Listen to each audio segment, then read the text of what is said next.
इस प्रोग्राम में फिरदौस भाई से रिक्वेस्ट किया था, क्या इसमें आसिफ कुरैशी को भी बुलाइए, इसमें अनीस अहमद साहब को भी बुलाइए, इसमें वज़ाद मिर्ज़ा साहब को भी बुलवाइए, इसमें मेरे भाई जो राका से इनको भी बुलवाइए। सब ये मुस्लिमों का टॉपिक है, ये किसी पार्टी का टॉपिक नहीं है। मैं आपको नहीं कहूँगा कि आपको बीजेपी को वोट देना है, मैं आपको ये नहीं कहूँगा कि आपको कांग्रेस को वोट देना है, मैं आपको ये नहीं कहूँगा कि राका को वोट देना है, मैं आपको ये नहीं कहूँगा कि शिवसेना को वोट देना है। लेकिन मैं आपको ये कहूँगा तुम्हारे समाज को जो कुछ दे उसको वोट करो, जो तुम्हारे समाज के व्यक्ति को बड़ा करे उसको वोट दो। और ऐसा नहीं कि मुसलमानों में क्वालिटी नहीं है, मुसलमानों में बहुत क्वालिटी है, मुस्लिम बहुत ईमानदार है। लेकिन हमको एक क्रिमिनल पे विश्वास है, हमको एक रेपिस्ट पे विश्वास है, हमको ऐसे बहुत सारे गलत काम करने वालों पे विश्वास है, लेकिन हमको किसी मुस्लिम पे विश्वास नहीं है। मैं आपको बताना चाहता हूं, मध्य नागपुर में कितने वोट है हमारे? 85,000 है, लेकिन वहां टिकट दिया जाता है किसको? जिसके समाज के 5,000 वोट है। इस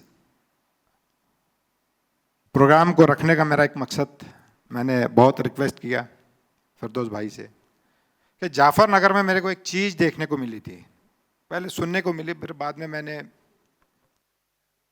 कंफर्म किया तो सही था। हेलो, कि कोई पॉलिटिकल पार्टी एक मुस्लिम समाज के व्यक्ति को टिकट नहीं दे रही थी। तो मैं चर्चा चल रही थी, मैं एक प्रोग्राम में गया था,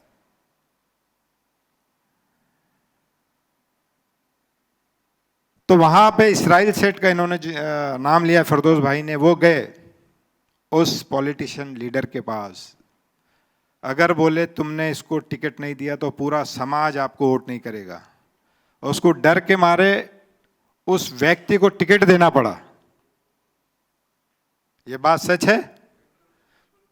तो उस बात को ध्यान में रखते ही इस प्रोग्राम का, ये सारी चीज़ें, इस प्रोग्राम की पूरी स्क्रिप्ट लिखी गई कि भाई आप किसी भी पार्टी में रहिए, कोई दिक्कत नहीं, आप चाहे कांग्रेस में रहिए, बीजेपी में रहिए, शिवसेना में रहिए, लेकिन मिल के समाज के लिए तो मांग सकते हैं, आप अपनी हिस्सेदारी तो मांग सकते हैं। आज आप देश की लार्जेस्ट सेकंड कॉम है। एक वीडियो चल रहा था, इसमें हजरत बाबा ताजुद्दीन ट्रस्ट के सज्जादा नशीन बोल रहे थे, मैं सुन रहा था कि उन्होंने कहा कि ताजाबाद में स्कूल आना चाहिए, ताजाबाद में हॉस्पिटल आना चाहिए। तो मैं आपको बता दूं, ताजाबाद में स्कूल भी आ गया, चालू हो गया, और हॉस्पिटल भी आ गया जो चालू हो रहा है। 400 बेड के हॉस्पिटल के बारे में वहां पे नितिन गडकरी जी ने ऐलान किया था, आपको पता होगा।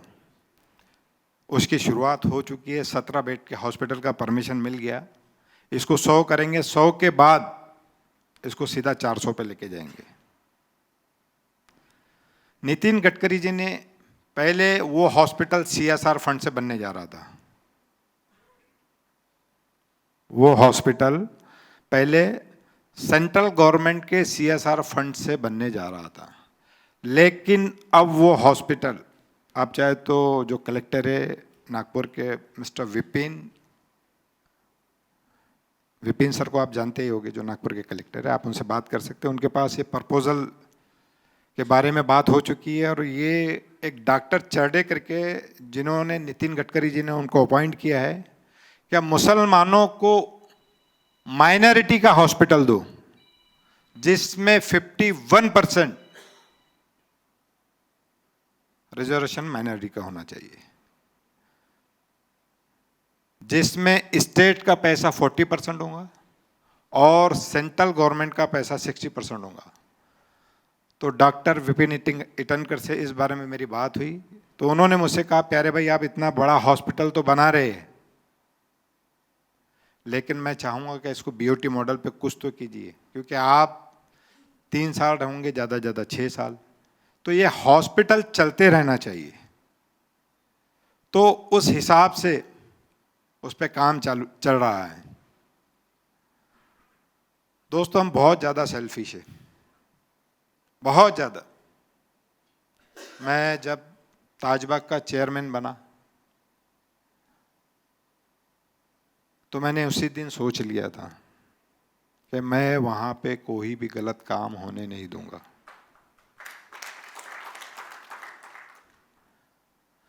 जिस दिन मैंने ट्रस्ट हाथ में ली, वो ट्रस्ट 16.5 लाख रुपए माइनस में था। जब ट्रस्ट का ऑडिट करवाया तो काफी लोगों ने उस ट्रस्ट का फंड अपने पर्सनल खाते में डाला। मुझे बहुत सारे लोगों का प्रेशर आया, बड़े बड़े नेताओं का फोन आया, बीजेपी से भी आया। ऐसा नहीं क्या कांग्रेस वालों ने फोन किया, बीजेपी से भी फोन आया। मैंने बोला मैं यहां से रिजाइन कर दूंगा, लेकिन किसी भी गलत व्यक्ति को मैं छोड़ूंगा नहीं। मैंने वहां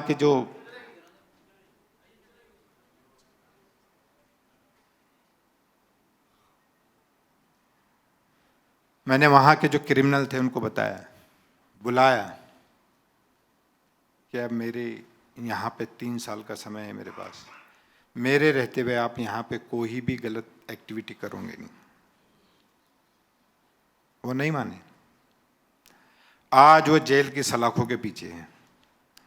मुझे मेरे मम्मी ने कहा, मुझे मेरी वाइफ ने कहा, मुझे मेरे बच्चों ने कहा कि डैडी आपका तो इतना अच्छा बिजनेस है, ये सब लफड़े में पड़ने की कोई जरूरत नहीं।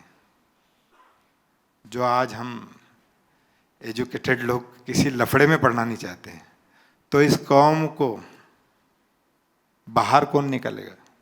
इनसे कौन लड़ेगा? कौन लड़ेगा? तो सबसे पहले जो हमारे समाज के जो एजुकेटेड लोग हैं उनको समझने की जरूरत है।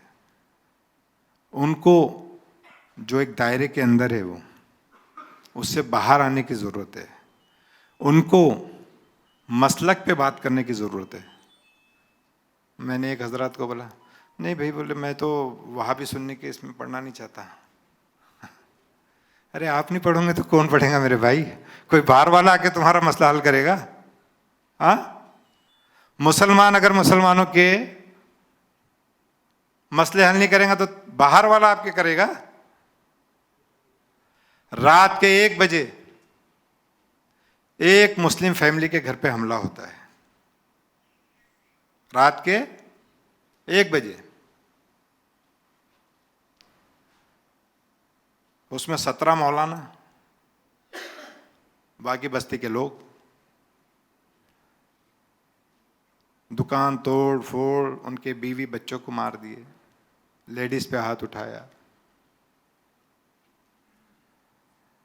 रात के 1 बजे मुझे डॉक्टर फैजल का फोन आया कि प्यारे भाई एक फैमिली पे ऐसा जुल्म हो रहा है। मैंने वहां के तुरंत सीपी साहब से बात किया, डीसीपी को फोन लगाया, उनके घर पे पुलिस भेजी। तो पता चला कि सिया सुन्नी का झगड़ा था या सुन्नी वहाबी का झगड़ा था। तो 25 मौलाना आए, बोले तुम तो वहाबी हो गए। मैं क्यों? तो बोले वो वहाबी थे। तो मैं आप मारोगे? बोले कल 40-50 मौलाना आ रहे हैं। मैं आने दीजिए। ताजबाग दरगाह ट्रस्ट में कम से कम 40 मौलाना आए और मुझसे पूछा कि तुमने मुसलमानों पे एफआईआर करवा दी, गुना दाखिल करवा दी, ये क्या तरीका है?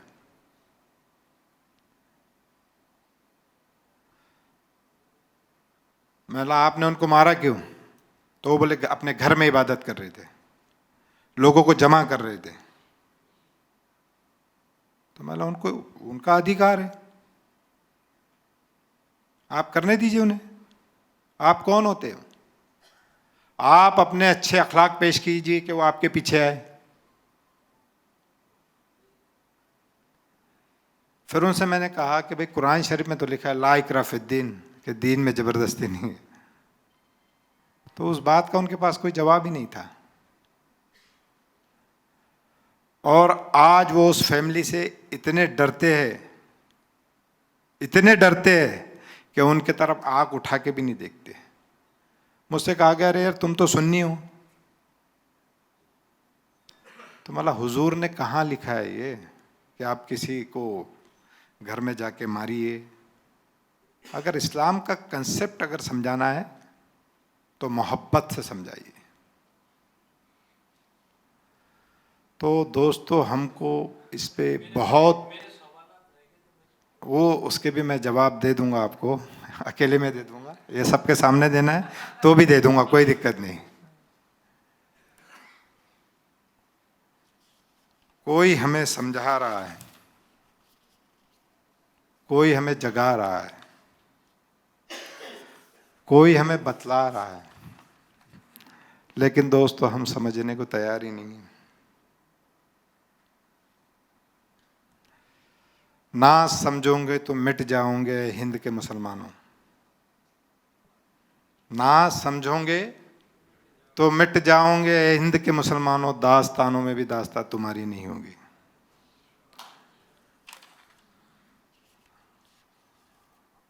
अब फिरदौस भाई का कहना ऐसा है कि इनके सवाल जो है, इनके सवाल आपको पता है बहुत चुभने वाले होते हैं।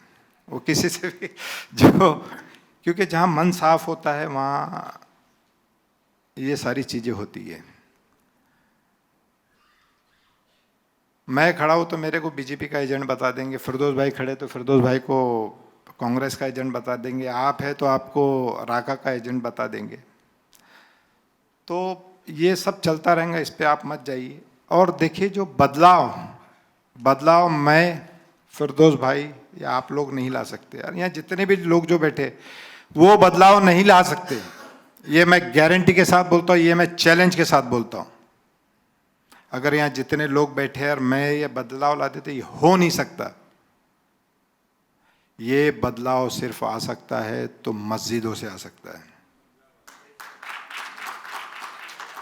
आपको मस्जिदों से अपने मैसेज देने पड़ेंगे, क्योंकि वहां पे, यहां आप कितने लोगों को बुलाएंगे?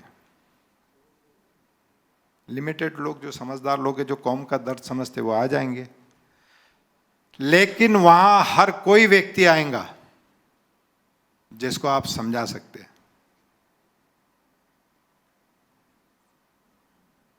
फिरदौस भाई ने मेरे से एक सवाल किया था कि भाई मसलक का मसला कैसा सुलझाएंगे। मैंने तो एक चीज देख ली, मसलक बराबर पुलिस के डंडे से समझता है। वो बहुत अच्छे से देख लिया। नागपुर में एक बहुत खतरनाक टीम हुआ करती थी, बहुत खतरनाक। किसी मौलाना ने अगर तकरीर दिया और वो तकरीर उनके खिलाफ है तो स्टेज पे जाके उसको मार देते थे। उनके फेवर में अगर कुछ नहीं बोला तो उसके खिलाफ फतवा दे देते थे। या किसी ने कुछ बोल दिया तो उसके पास पूरे लोग जाके मुफ्ती को लेके निकाह कराने की बात करते थे। और वो खुद बताते थे कि मेरे 55 निकाह अभी तक हो चुके हैं। जिसको समाज की समझ नहीं, जिसके दामन पे हजारों दाग, वो क्या तुम्हारे दाग धोएगा? हमको समाज से ऐसे लोग खड़े करने चाहिए जिनके दामन पे दाग नहीं है, जो बेदाग है। ऐसे लोगों को आगे आना चाहिए। हम अपनी पूरी ताकत या उससे भी ज्यादा ताकत सिर्फ बीजेपी को हराने में लगाते हैं। दोस्तों, मैं आपको बताना चाहता हूं कि अगर वो हम हमारी ताकत मुसलमानों को आगे बढ़ाने में लगाएंगे तो ज्यादा बेहतर होगा, बहुत ज्यादा बेहतर होगा। हमारे समाज के बहुत सारे मसले, आज महाराष्ट्र का माइनॉरिटी का बजट देख लीजिए कितना है। उससे ज्यादा पैसा मैं अकेले ताजबाग में लेके आ रहा हूं। 10 करोड़ रुपए आके पड़े, काम हो रहा है, 224 करोड़ रुपए आने वाले हैं, 500 करोड़ रुपए का हॉस्पिटल बनने जा रहा है। एक कॉलेज और अभी मैं खोलने जा रहा हूँ, ITI कॉलेज में कुछ और हम लोग इम्प्रूवमेंट कर रहे हैं। आज हजरत बाबा ताजुद्दीन ट्रस्ट के पास इतना काम करने के भी बाद, जो ट्रस्ट 16.5 लाख माइनस में मिली थी, आज 14 करोड़ रुपए प्लस है। और वहाँ जाने से पहले मेरा टारगेट है कि उस ट्रस्ट को मैं कम से कम 100 करोड़ रुपए साल की आमदनी देके जाऊं। मैंने अपने एक एजेंडे में लिया है कि 30 लाख रुपए पर डे की इनकम होनी चाहिए। मैं आपको बता दूं, मैं वहाँ किसी ट्रस्ट को वहाँ का पानी भी नहीं पीने देता हूँ, तो चाय तो बहुत दूर की बात है। नहीं तो पहले मैं देखता था उस ट्रस्ट में चाय कॉफ़ी का बिल ही 1.5 लाख रुपया हुआ करता था। तो समाज ने हम पे अगर विश्वास किया है या किसी ने हमको बैठाया, तो उस पैसे का हमको दुरुपयोग भी नहीं करना है। अब आते हैं फिरदौस मिर्जा साहब के सवालों पे। जो इनके सवाल रहते हैं वो बड़े चुभने वाले सवाल रहते हैं, लेकिन मैं जवाब लेके आया हूं।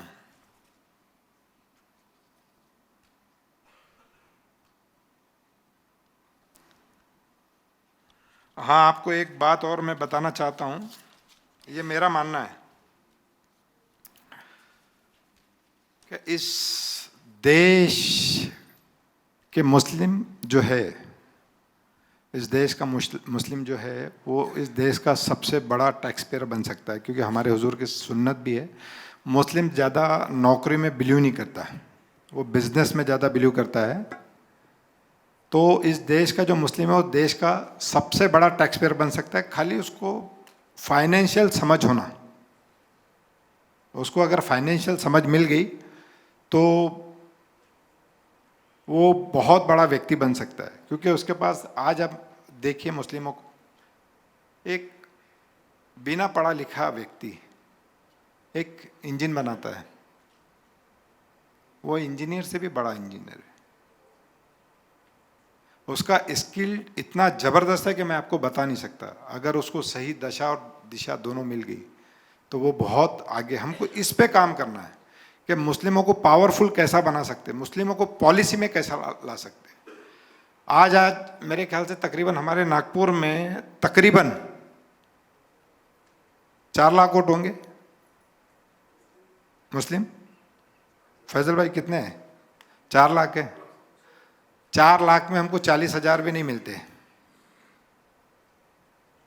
जब ये इतने लोग जब बैठेंगे ना, तो अच्छे अच्छे पार्टी की पतलून ढीली हो जाएगी।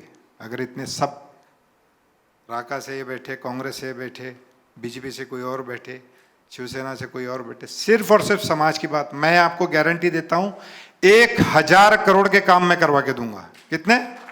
1,000 करोड़ के। आज मेरे पास बहुत सारे लोग तकलीफें लेके आते हैं, कोई कब्रस्तान की दीवार, कोई मस्जिद का मैटर, उससे ज़्यादा मुसलमानों के मसले नहीं है। उससे हमारी मुसलमानों का समस्या का हल नहीं होने वाला जब तक हम मुस्लिम समाज को एजुकेटेड नहीं बनाएंगे, जब तक हम मुस्लिम समाज को पावरफुल नहीं बनाएंगे। हर पार्टी में देखो, मुस्लिम समाज के लोग 20-20, 22-22 साल से बस शतरंजियाँ ढो रहे हैं, क्योंकि हमने उनकी बात ही नहीं की है। हम बिना आग बंद करके वोट दे देते हैं। तो भाई तुम्हारे पास कोई आएगा क्यों कि तुमको कुछ चीज चाहिए करके? कोई आएगा क्यों? आज मैं ताजबक ट्रस्ट का चेयरमैन बना, मैंने गडकरी साहब से कहा कि मुझे एम्बुलेंस चाहिए, एम्बुलेंस मिली। मैंने कहा कि यहाँ पानी की समस्या है, तो 5 लाख लीटर की पानी की टंकी दे दी उन्होंने। मैंने कहा कि भाई बच्चों के खेलने के लिए ग्राउंड नहीं है, 1 करोड़ रुपए अभी उन्होंने भेज दिए PWD से। मैंने अपने लिए कुछ नहीं मांगा। मैंने ये नहीं कहा कि मेरे को MLA बना दो, मैंने ये नहीं कहा कि मेरे को खासदार बना दो। तो मैं आपको बताना चाहता हूँ, वो सब चीज़ से मैं बहुत ऊपर निकल गया हूँ। मुझे वो सब चीज़ों की ज़रूरत नहीं है। आप आगे बढ़ो, मैं आपके पीछे हूँ। मैं चाहता हूँ कि आप आगे बढ़ो, ऐसे 50 प्यारे खान बनाओ, तब जाके मुस्लिम समाज का भला होगा। ऐसे 50 फिरदौस मिर्जा बनाओ, जब जाके मुस्लिम समाज का उद्धार होगा। अब लेते हैं इनके सवाल। आ जाइए सामने।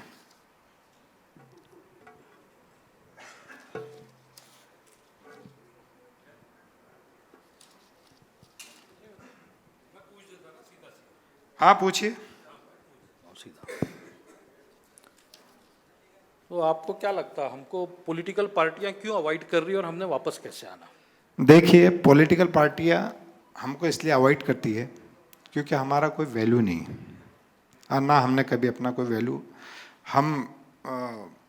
हमने अपना कभी पावर किसी को दर्शाया ही नहीं। आपके पास हर कोई आएगा, आप चिंता ना करें। हो सकता है इस प्रोग्राम के बाद में बहुत सारी सुखबुगाहट चालू हो जाए, और आप अपना हक ही मांग रहे हैं, कोई गलत चीज़ नहीं कर रहे।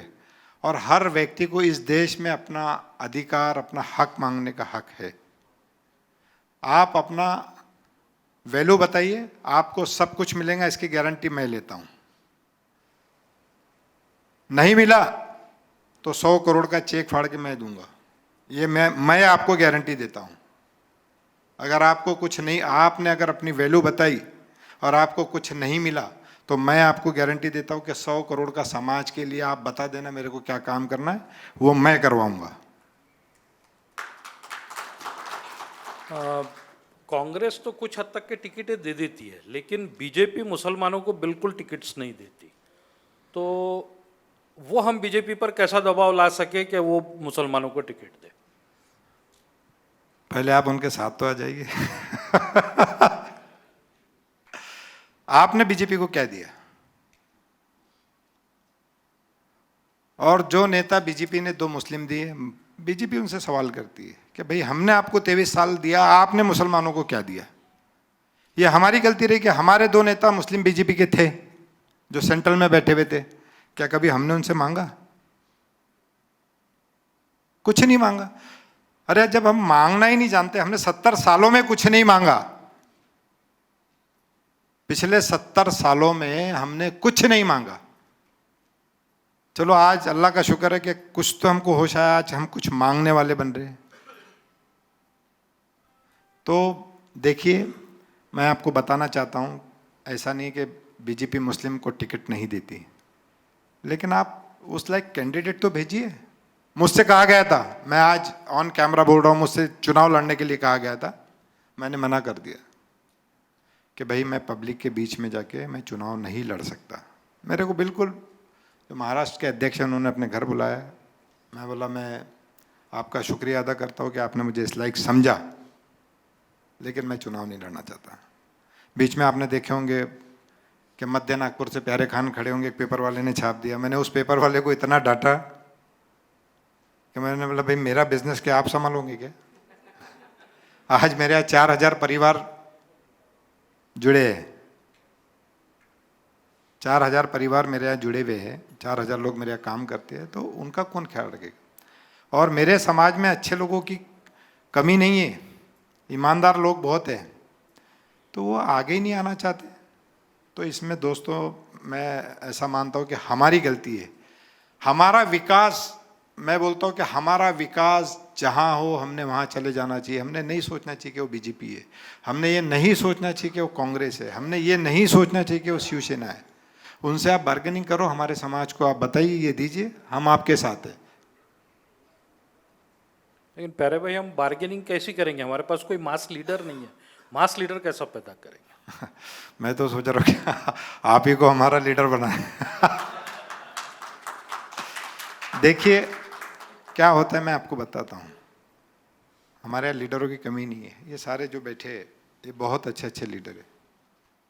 फैजल भाई भी एक, इनमें अच्छी लीडरशिप है। जो सोहेल राणा बैठे, इनमें भी अच्छी लीडरशिप है।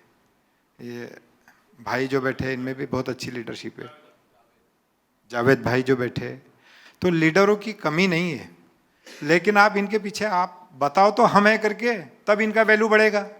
आज इन्होंने 20-20 साल दे दिए, चुनाव आते से आप इनसे दूर भाग जाते हो, तो उनकी वैल्यू क्या रहेंगी? अरे भाई आपको प्यारे खान के पीछे रहने की तकलीफ नहीं करना है, मुझे लीडर नहीं बनना है। अरे जो उस फील्ड का जानकार है, हमने क्या किया है, किसी भी स्टूपिड को ले जाके बैठा दिया। जो उसका जानकार है उसको हम बैठाते नहीं। हम डॉक्टर है उसको बोलेंगे एरोप्लेन चला, तो ऐसा नहीं होता है। हमारे समाज में अच्छे लीडर है जिन्होंने 2500 साल दिए, आप भूल जाइए वो क्या थे। कौन थे, कैसे थे, जब नहीं किया, अभी सब सारा समाज मिलके उन पे प्रेशर डालिए कि भाई समाज के काम है, ये करिए आप करके। तो लीडरों की कमी नहीं है, हमको व्यक्ति का चुनाव करते आना चाहिए जो उस फील्ड से है, और हमको मांगते आना चाहिए। तो फिरदौस भाई, लीडरों की कमी नहीं है हमारे यहाँ। लीडर मैं बोलेंगे तो मैं कई लाइन लगा दूंगा लीडरों की, लेकिन हमारा समाज तो बेचारा कि उनके पीछे आना चाहिए। समाज नहीं रहने के कारण उनकी तकलीफ ज्यादा बढ़ जाती है। तो एक आखिरी सवाल, आने वाले इलेक्शंस में आपको क्या लगता है हम लोगों ने किस तरह की स्ट्रेटजी लेना चाहिए? देखिए, जो समाज के हित में हो, प्यारे खान क्या बोल रहा है, फिरदौस मिर्जा क्या बोल रहे, उस पर हमको नहीं जाना। हमारे समाज की भलाई किसमें है? देखिए, हम अगर कट्टर बनेंगे तो बहुत बुरा होगा, और सेकुलर बनेंगे तो बहुत अच्छा होगा। ये हमारे हुजूर की सुन्नत भी है।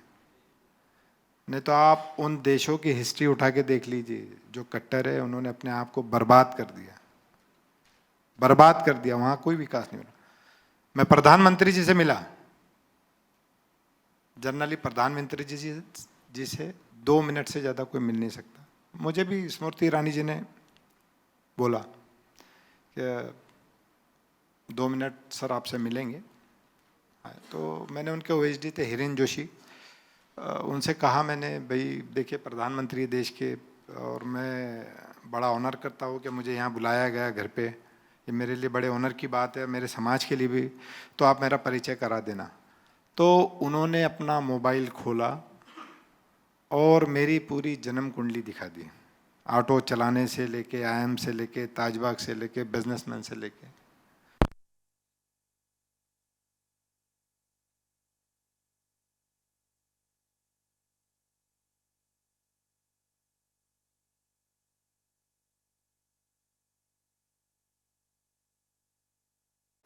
तो जब हिरेन जोशी जी के मोबाइल में देखा तो मेरा पूरा डाटा उनके पास था। तो हम लोग जाके उनके गार्डन में खड़े हो गए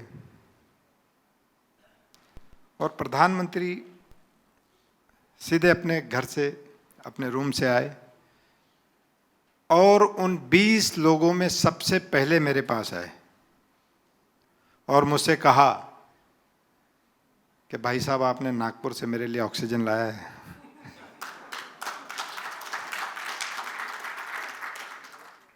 तो ये मेरे और मेरे समाज के लिए बहुत सम्मान की बात है कि वो 130 करोड़ लोगों में मुझे जानते हैं, और मुझे पता नहीं था कि दूसरी मुलाकात मेरी इतने शॉर्ट टर्म में होने जा रही है। अभी मुझे संसद में बुलाया है। तो मैं कभी अपने समाज को, आपको बता दूं कि मैं बेचने वाला नहीं हूँ। जो समाज के जो मुद्दे हैं वो मैं, चाहे कोई मेरे साथ रहे या ना रहे, मैं उठाता रहूँगा और समाज के लिए मैं अपना काम करता रहूँगा। अभी आने वाले चुनाव में जैसा बोल रहे थे फिरदौस भाई, तो हमको बेवकूफ़ नहीं बनना है। आपको लगता है ना अगर कोई शिवसेना का जीत रहा है उसके साथ चले जाओ। अगर लग रहा है ना कि अपने वोट, वैसे भी कोई काम, भाई आपके वोट दिख रहा है कि वो अगर 5 लाख वोट ले रहा है और तुम्हारा कैंडिडेट 10,000 ले रहा है या 25,000 ले रहा है, उसको दे दो, तो कम से कम वो आप पे दया धर्म तो भी दिखाएगा कि मुस्लिमों ने मेरे को वोट दिया था और मैं कुछ तो भी काम कर दूं। तो ये हमको करना है।